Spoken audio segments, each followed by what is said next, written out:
ಕಟ್ಟಾ ಸುಬ್ರಹ್ಮಣ್ಯ ನಾಯ್ಡು ಆರೋಗ್ಯ ಸರಿ ಇಲ್ವಂತೆ, ಆದ್ರೂ ಸಿಗಲಿಲ್ಲ ಬೇಲ್. ವೈದ್ಯರ ಹತ್ತಿರ ವಕೀಲರ ಹತ್ತಿರ ಸುಳ್ಳು ಹೇಳಬೇಡ.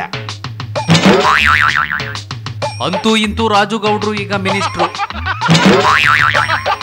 ಗಾಳಿ ಬಂದಾಗ ತೂರಿಕೋ, ಗಾಡಿ ಬಂದಾಗ ಹತ್ತಿಕೋ. ಕಟ್ಟಾಳುಗಳಿಗೆ ಇನ್ನೂ 4 ದಿನ ಜೈಲೇ ಗತಿ. ರೋಗಿ ಬಯಸಿದ್ದು ಬೇಲು, ಕೋರ್ಟ್ ಕೊಟ್ಟಿದ್ದು ಇನ್ನಷ್ಟು ದಿನ ಜೈಲು. ಜಿಲ್ಲಾ ಉಸ್ತುವಾರಿ ಧ್ವಜಾರೋಹಣಕ್ಕೆ ಮಾತ್ರ.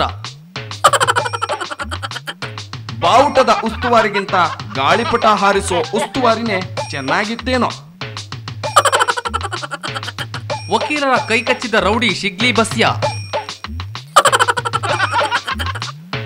ನಮ್ಮ ರಾಜಕಾರಣಿಗಳ ಹತ್ರ ಕಿವಿ ಕಚ್ಚೋಕೆ ಬಂದಿದ್ರೆ ಪಾಪ ಅವನ್ ಯಾಕೆ ಸಿಕ್ಬೀಳ್ತಿದ್ದ.